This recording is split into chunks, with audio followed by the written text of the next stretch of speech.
The transition from Dassault's Mirage 2000 fighter jet to the Rafale is accelerating worldwide as nations phase out older fleets in favor of the French company's most advanced multirole aircraft. Dassault Aviation CEO Éric Trappier told French lawmakers on September 24.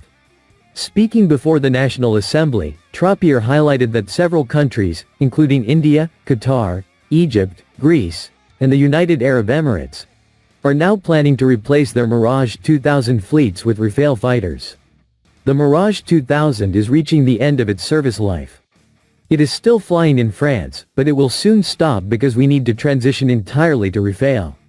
This is also true for all our export clients, who are moving from the Mirage 2000 to the Rafale, Trappier said.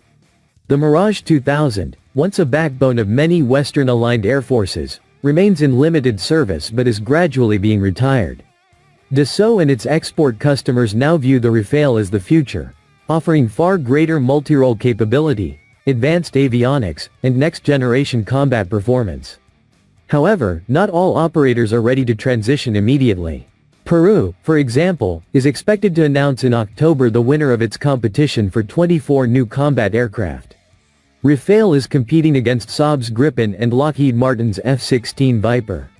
Rumors have suggested that the Gripen is currently favored, but Lima has made no final decision. Trappier acknowledged the challenges of supporting an aging fleet but said Dassault continues to deliver. The geopolitical backdrop intensified in May, when a brief border clash between India and Pakistan saw China launch an information campaign claiming its J-10 fighter, equipped with the PL-15 long-range air-to-air missile, was superior to the Rafale. The Indian Air Force rejected those claims and responded by recommending the acquisition of 114 additional Rafale fighters.